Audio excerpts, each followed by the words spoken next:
Hallo, herzlich willkommen zurück bei der Firma TurboKraft. Wir sind im zweiten Teil und es geht jetzt um das Thema Zündung, Sprit und vielleicht auch ein bisschen Turbolader. Da habe ich noch ein paar Fragen. Nachdem wir im ersten Teil jetzt für Getriebe und auch die ganzen tollen Autos hier uns angeschaut haben, gehen wir jetzt hier ins Detail, warum wir eigentlich da sind. Okay, so we're in the second part of the video. So 911 turbo. Normally these are just plastic blocks and they have a screw-in fuel injector. Two screws on this engine. Yeah, two large studs that stick up, but we just got these heads back, so they're all removed. So we designed still, it's an insulator to keep the heat out. So you have a gasket, the insulator, and this is made from? It's a heat-resistant thermoplastic. Originally, these have this plastic part. I can go get one, but it has a step in it to help hold down the shroud and create more of an air seal. That's why we have an interlocking step like that. Just a second to show the perfection of this part. Oh. Der Cutout hier. Ja, guck mal hier bitte. Oh. Hallo nochmal.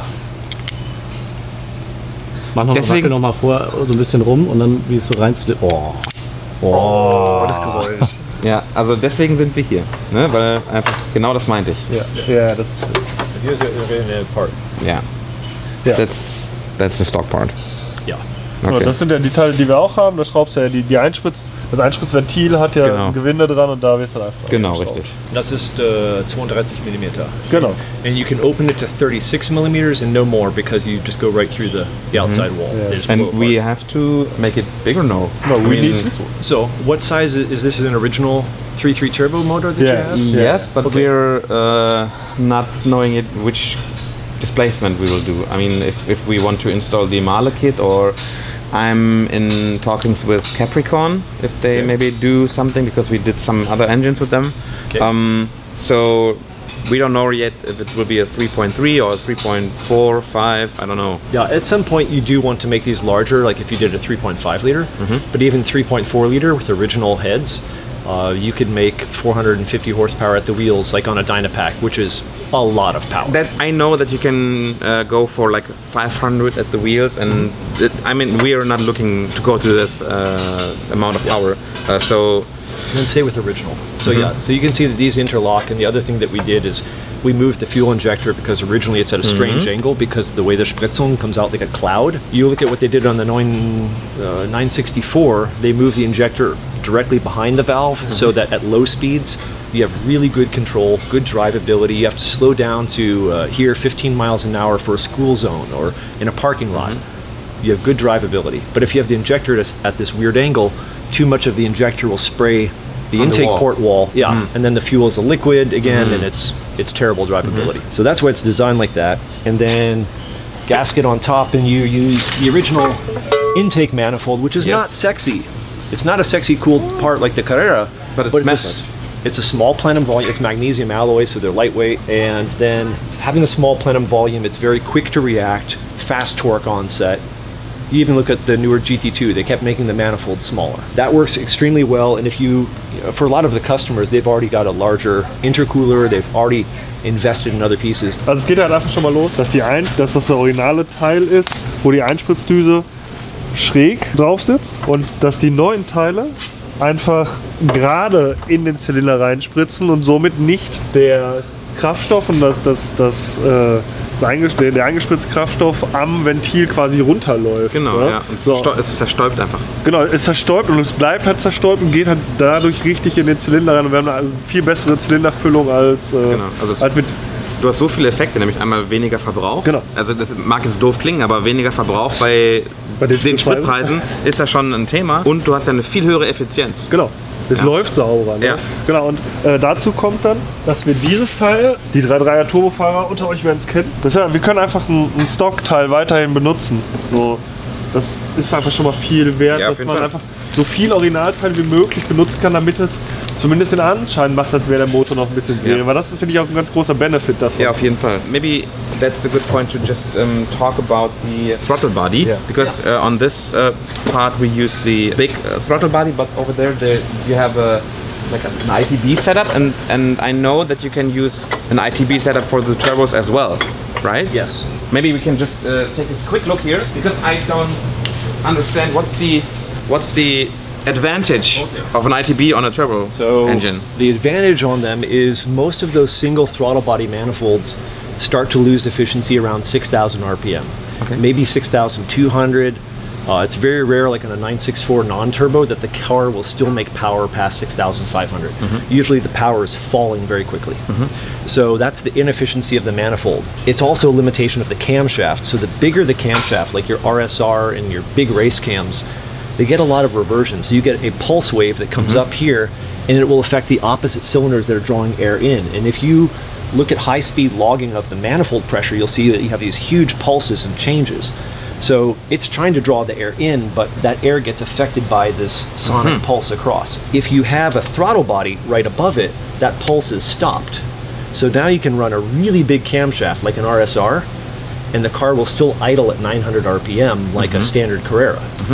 So you get all the airflow advantage if the engine is built for it, the right pistons, the right headwork, the right exhaust. But then you can run those big cams, let the engine make more power, and with more efficient cylinder filling, you can rev them to higher RPMs. Again, like on a 964, you have to fix some oiling things so that they don't starve for oil on the middle two connecting rods, but you fix that, and that's how these 3.8 RSRs and the 4 liters can go to 7,800 RPM.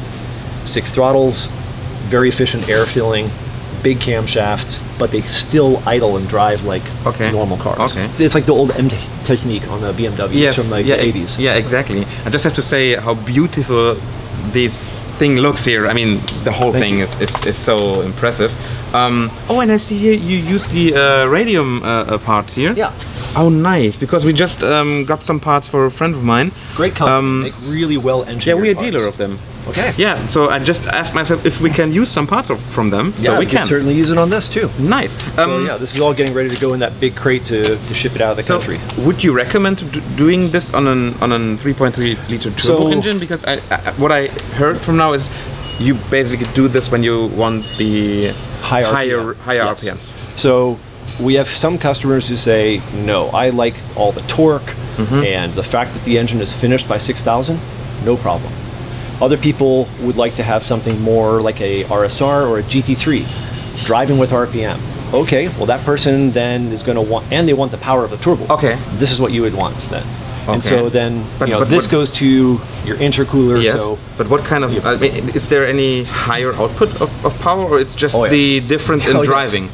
No, so where do we thinking back to a popular combination we build is a 3.45 liter. So it's your motor, but with a GT3 crankshaft and 98 millimeter pistons. So long stroke and big bore. It's a great engine. And we tune those on a single throttle, and they will make mid 500 at the wheels. Okay. It's a lot of power. That's serious, yes. For don't having ABS or any power steering. ABS, so mit ohne, it's everything manual, all the driver. We did that same setup with a twin scroll turbo and our big intercooler, etc., but with 6 throttles, and we ran out of fuel delivery at 645 at the wheels. That's that sounds crazy like, amount of power. That's more than a GT2 RS. And it wanted more. And we also then built it to be flex fueled and also run alcohol, and it was making over 725. And he said, basically we can't get more fuel to this. I said, do you want more fuel? He's like, hell no. That's more than enough. It must be scary to drive. Very scary. But that car still was easy to drive in traffic. You could just go run errands in it. You could take the kids to school. Okay, you want to go? That's a good way to bring the kids to school. He did. He said, I take my kids to school with the car. We go down to the Home Depot hardware store, and then we also go to the racetrack on Saturday. And he was Let it fly. Okay, ganz kurz auf Deutsch, nur die Zusammenfassung. Die Einzeldrosselanlage ist dann besonders gut, wenn man an diesem Motor eben große Nockenwellen fährt, RSR, um eben viele Dinge, die dann passieren, zu eliminieren. Das heißt, du hast Schallwellen oder Druckwellen, pulsierende Wellen, die sich gegenseitig dann behindern. Wenn hier geschlossen wird und hier geöffnet wird, dann beeinflusst das und hat einen Effekt hier, und das kannst du mit den einzelnen Drosselklappen dann eben eliminieren. Und das Ganze machst du, wenn du wirklich viel Drehzahl fahren wirst, 8000 Umdrehungen. Saugmotor-Tuning. Richtiges Saugmotor-Tuning. Wie gesagt, dieses Teil sieht auch wirklich total abgefahren aus. Und das Ganze kannst du auch noch auf dem Turbo machen. Das heißt, aber dann gehst du auch in eine Richtung, dann brauchst du auf jeden Fall eine Windel oder so oder mindestens sehr, sehr große Pakete da unten. Ja, genau. Ich wollte es jetzt nicht sagen, aber das ist so, ja. Also, und ich glaube, es ist auch nicht ganz günstig, ne, weil du musst den Kopf bearbeiten und vor allem, es ist auch, glaube ich, einfach die Einstellung, also die Einstellungssache, weil guck dir mal an, du musst ja, hier wird dein Gas angeschlossen, so, das geht nach hinten, das heißt, wenn ich jetzt hier ziehe oder drücke, dann geht diese Welle, dreht sich, so, und das muss ja alles richtig eingestellt werden, so, damit das alles auch gleich funktioniert. Also guck dir einfach mal an, Timo, ich weiß nicht, guck mal, wie viele Hebel das sind, das sind einfach alle Hebel. Ja, okay, für Turbo. Ah, okay. Das ist für Turbo. Schon wieder wie ein 962. Ja, genau. Okay. Oder 956. And then you also could do the intercooling right here. Or isn't? No, so we have a air-to-air intercooler above it, and then it goes into here. But you can see it's all bolted together and O-ring sealed, so... You could do it, right? Yeah. I mean, if you want. Oh, sure. We did this same where we put air-to-water intercoolers above it, like a 934, and we had a flat fan in the middle. So, and again, another car that that made 700 horsepower on pump gasoline.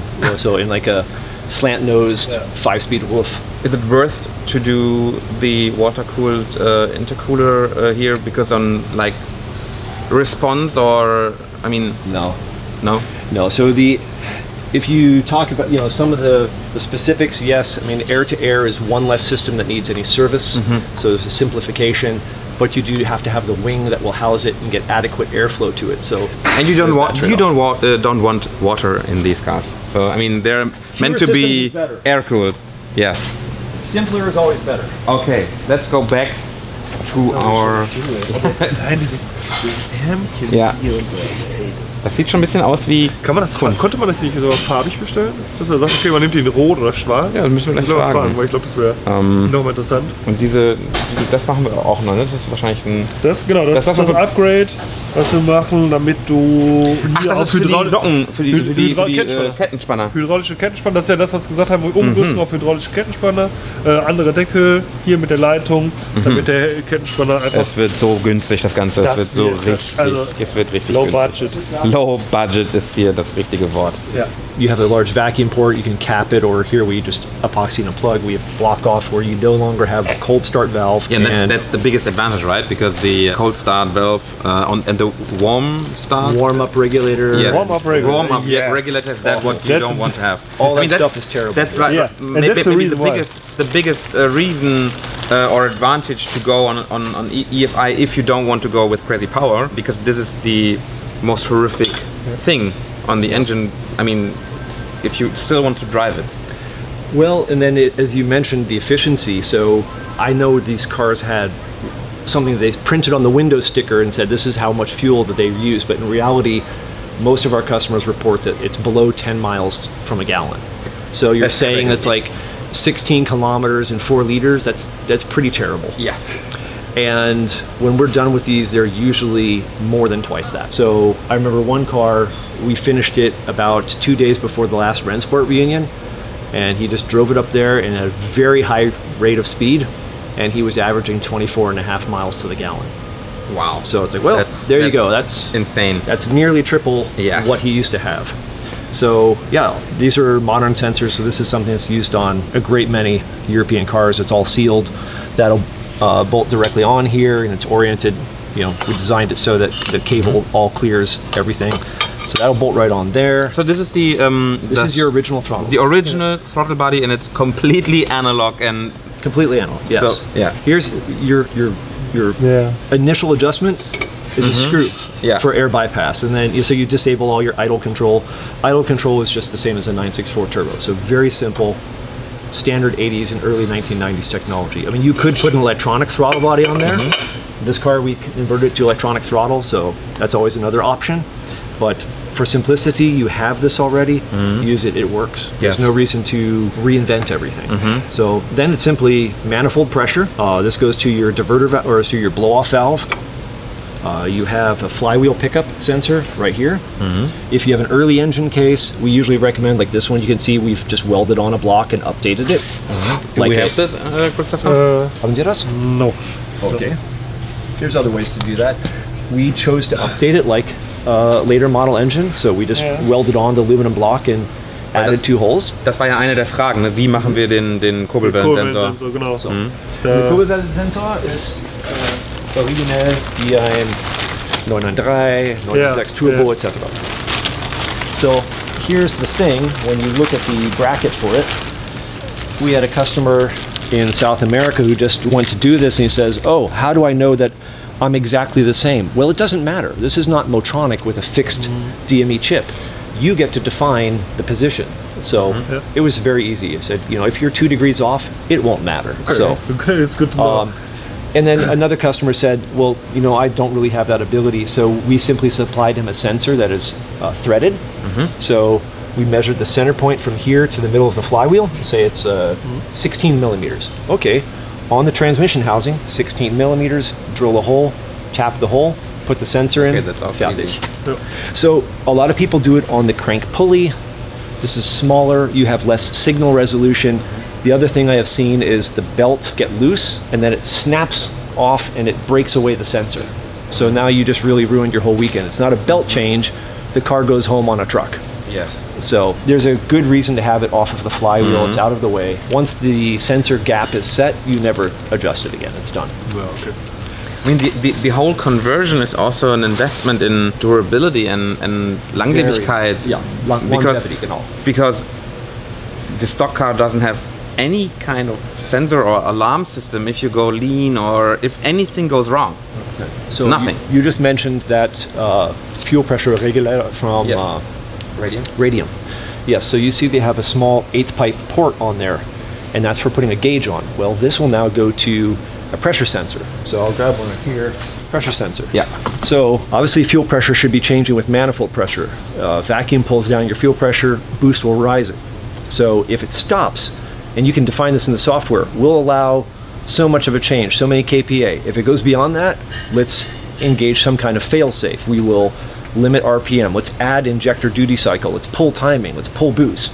You can do all these fail-safe strategies. Again, just like on the 959, none of those things really exist. That's $1 million car. Yeah. Let's do things to help save. Yes. I mean, as we talked about, these are $30,000 to build these engines. I mean, I always say, like, with tuning, you don't in the main or in the most cases you don't make the car better. In this case, you do, right? I mean, you do some really good things. Yeah, and you can add on other things. So if you said, well, you know, I'm worried about my oil pressure, great, you can monitor that. Most people who drive analog 911s, you live and die by that oil gauge and your tachometer. Those are the 2 most important instruments, more than speedometer or anything else. Oil and RPM. Yeah. But you can, again, you can monitor all those things. You can output them. You can, you know, trigger warnings, lights, gauges. Some people now just get rid of the entire clock and put a boost gauge there or a multi-function CAN bus gauge.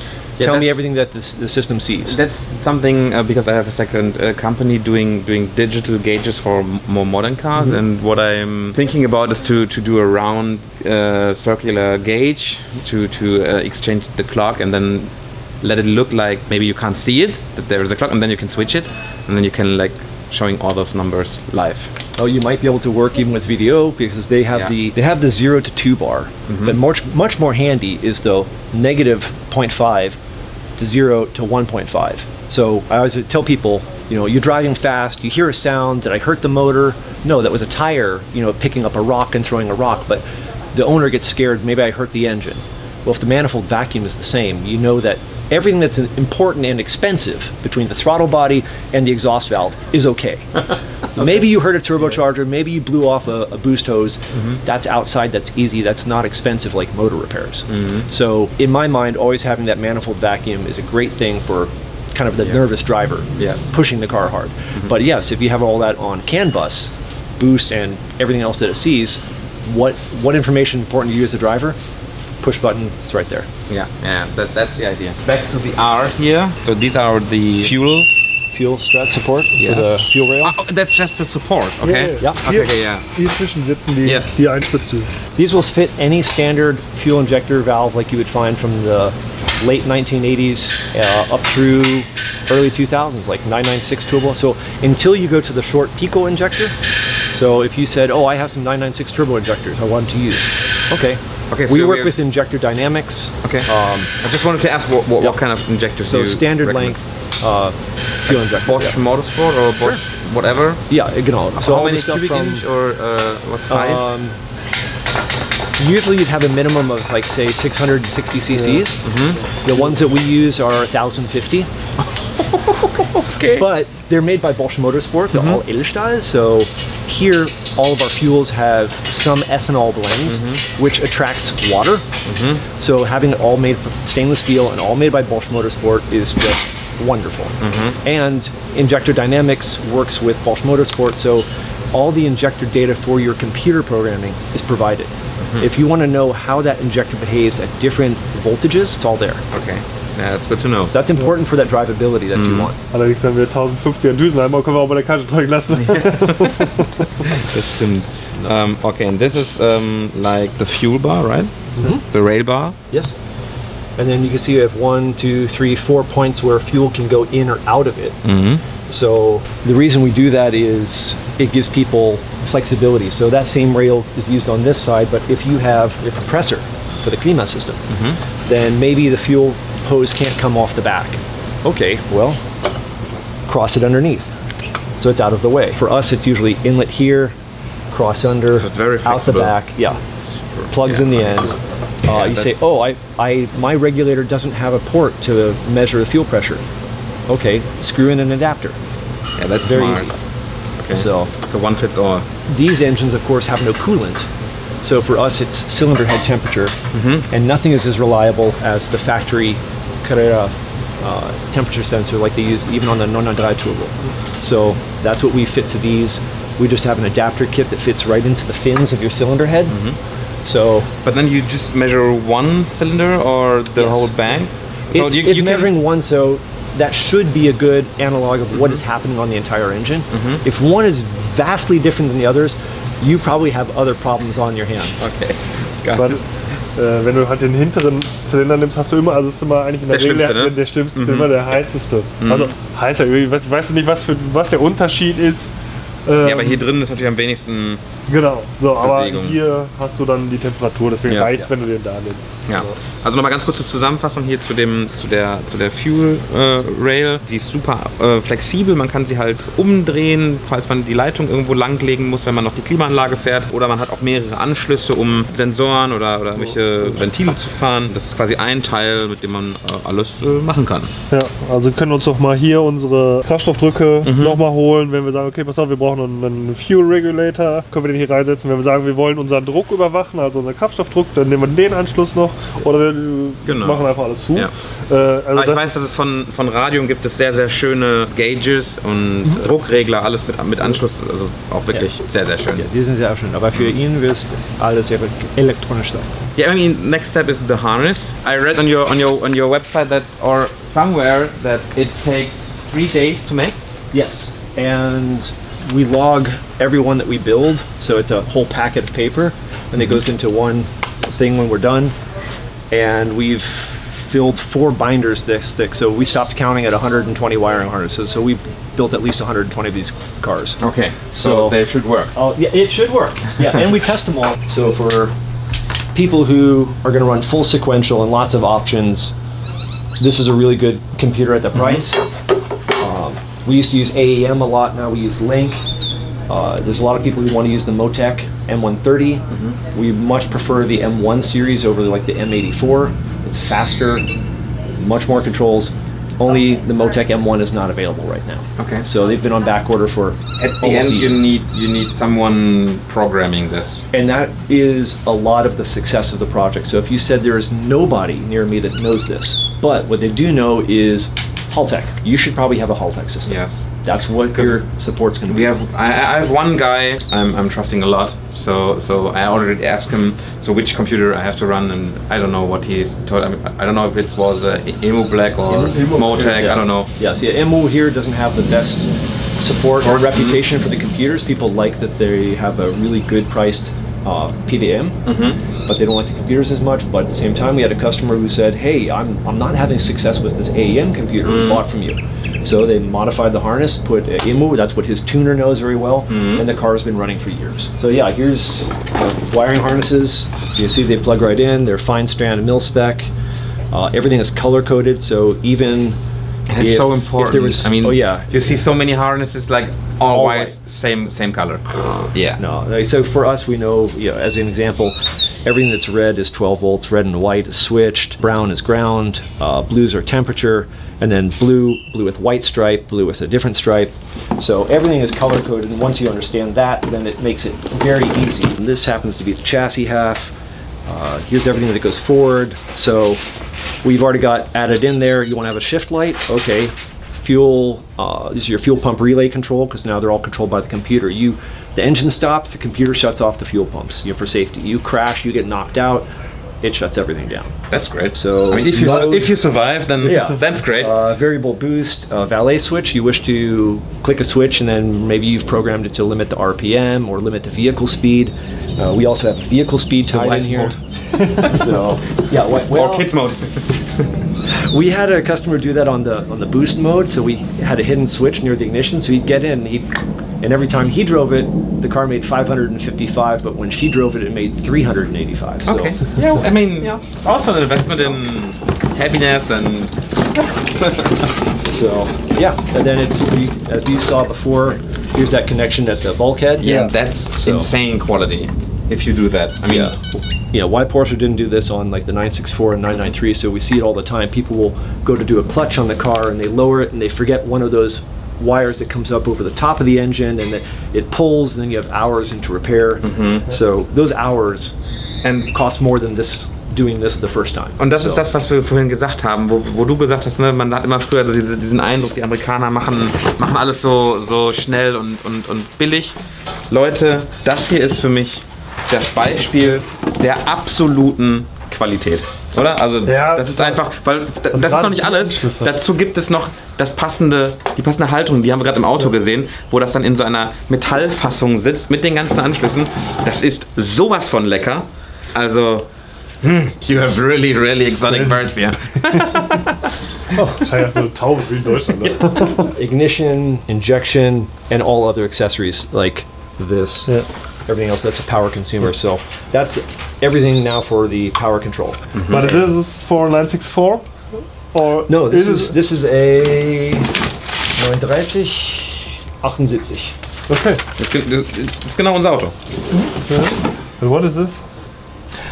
Air temperature. Genau, irgendwas mit Luft auf jeden Fall. Ja, okay. Luft, Zündung, so, Zündung 4, Einspritzer. So, and then we build in all the accessories. So today you do not need oil pressure. But if you said, hey, I've kind of changed my mind and I am loving the Youngtimer Race Series, and I wish to monitor my oil pressure or have my oil pressure trigger a fan or something, it's already wired in.